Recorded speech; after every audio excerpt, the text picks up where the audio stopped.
Saya sebut Yosua bukanlah LGBT. Satu. Siapa lagi? Eliezer bukanlah LGBT. Dua. Kemudian ketiga, Ferdy Sambo adalah biseksual. Tiga. Saya klaim itu. Yang keempat adalah motif sebenarnya adalah karena si Kuat ini orang sipil tapi berkuasa di polisi. Dia si Pak Kuat Ma'ruf. Dia ini kan selalu berantem sama si Yosua karena dia pengen dianggap oleh Sambo sebagai orang yang pertama-tama menjaga Sambo. Sehingga timbullah propaganda si Kuat. Dia bikin cerita tentang si Yosua ini jelek. Kan dia bikin propaganda ke Sambo karena Sambo psikopat, dia terima telepon marah dia. Informasi ini Anda dapat dari siapa, Baradae? Tenang aja, saya kan psikolog. Iya kan? Udah di situ aja dulu.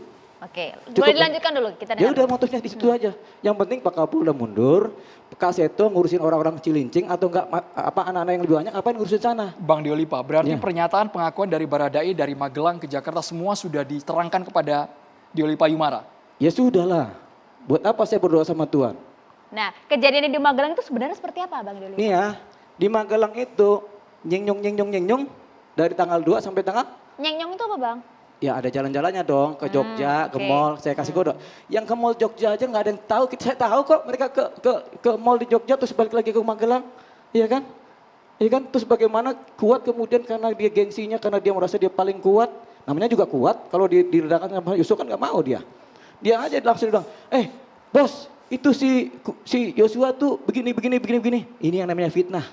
Jadi sumber persoalan pertama adalah fitnahnya Kuat yang disampaikan kepada Sambo. Nama Sambo kadang-kadang psikopat, dia panik, dia merasa cemburu banget. Timbullah niat busuknya karena kepalanya udah nggak bisa dalam posisi Cemburu normal. karena apa, Bang? Ya karena omongan si Kuat. Oke. Pernyataan Kuat yang Pernyataan menyatakan Kuat ini dua apa? kejadian Propagandanya dalam bentuk pelecehan apa itu. ini? Dia Kuat ini kan karena dia iri sama si Eliezer, iri sama si polisi ini. Akhirnya dia bikin otak dia kan dia rancang suatu cerita jahat. Namanya fitnah. Makanya sumber dari persoalan ini adalah fitnah.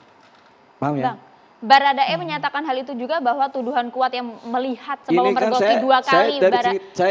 Ini kan cerita, analisa saya kan dari cerita-cerita ini kan. Dari satu cerita aja saya bisa dapat satu sudut pandang. Oh ternyata ada posisi di mana Kuat ini orang sipil, yang lainnya polisi. Kuat ini kemudian tersinggung kalau dia kan nggak jadi bosnya si mereka atau si siapa Sambo dengerin omongan si polisi ini kan. Dia maunya kan nomor 1, tapi dia sipil, dia bawaan orang lama, dia nggak mau kalah. Ya kan, akhirnya apa? Dia bikin propaganda, fitnah. Dia ceritalah ke Sambo. Ya, Ceritanya oke, begitu. kita sudah tangkap itu, Bang. Oke, sudah tangkap. Soal konsorsium bagaimana? Konsorsium, ya ada. Tapi Kan hoax sudah dipastikan oleh kata Kadif siapa? Humas. Konsorsium apa? Kadif Humas Polri? Iya kan dia nggak tahu. Orang kadang-kadang jadi bos polisi juga kadang duduk di meja terus bengong. Nggak tahu lapangan. Ini Kadif Humas loh yang ngomong. Iya Bang. kan boleh aja kan. Data Anda kuat di Kapolri sini. ngomong juga nggak ada persoalan. Tapi kan saya bilang Kapolri. Karena saya tahu mana yang baik, mana yang buruk saya tahu. Jadi artinya ini yang bohong Anda atau Kadif Humas Polri? Saya nggak pernah bohong. Emang pernah saya bohong? Cuman saya bilang konsorsium itu ada, makanya itu ada 303. Saya bilang 303. Buktinya apa? Diagram itu benar? Ya benar lah. Mana pernah itu nggak benar? Itu pekerjaan intelijen. Itu sumbernya dari mana, Bang? Diagram Intelijen. itu, Bang. Tapi itu adalah petunjuk, tidak bisa dijadikan barang bukti. Itu hanya bisa dipakai oleh Kapolri untuk melakukan tindakan hukum. Intelijen Polri. Bebas. Seberapa besar itu pengaruh Ferdy Sambo pengetahuan Bang Diolipa? Besar sekali dong dia pengen jadi Kapolri. Pernah dia tahu dia si Krisnamurti? Krisnamurti pernah ingat? Turn bar crime. Oke. Kita kembali ke topik ini ya, Bang ya. Ya kan Oke. disuruh nanya macam-macam, saya jawab macam-macam. Kita Masa- fokus ke FS, Bang. Konsorium. Mengenai jaringan-jaringan yang Benar. sengaja kami blur Ya karena kan saya datanya juga cerita. belum jelas ini, Bang. Ini datanya masih belum jelas, tapi Anda tadi Ya. meyakinkan kami bahwa ini betul. Sumber Anda dari itu mana? ada, Sambil kami tampilkan di layar. itu adalah data intelijen, tapi itu di blur benar karena itu nggak bisa dijadikan barang bukti, bos. Oke. Itu hanya bisa dipakai sebagai petunjuk. Nama-nama lain yang juga terseret? Sebutin nama-nama aja. lain? Ada itu semua. Oke. Cuman itu adalah petunjuk. Sedikit nambahi, Susno, ya. sedikit nambahi. Data intelijen, jadi semua informasi yang masuk ke polisi itu adalah intelijen, informasi intelijen kan. Ya. Soalnya nilainya ada yang A1 itu sumbernya benar, isinya benar.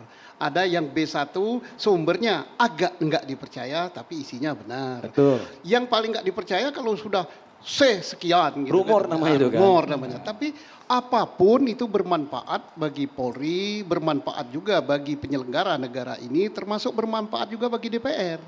Tapi tidak langsung kita percaya, apalagi pro justisia. Ya. Nah, hasil pelacakan dari Polri kan sudah dilacakan karena itu belum bisa dipercaya, sumbernya belum Belum ada. bisa dipercaya tapi saksinya sudah belum terlanjur ada. membuat gaduh Pak Susno. Lah, siapa yang buat gaduh kan lagi dilacak oleh Polri Ya. kan siapa? Kita coba tanya juga ke DPR nih yang kemarin sempat membuka juga diagram itu pada saat rapat dengar pendapat. Bang Terry. Sesaat lagi Bang Terry, kita harus jeda dulu hanya di catatan Biar demokrasi. lebih utuh, Mohon Bang. maaf, Bang Terry.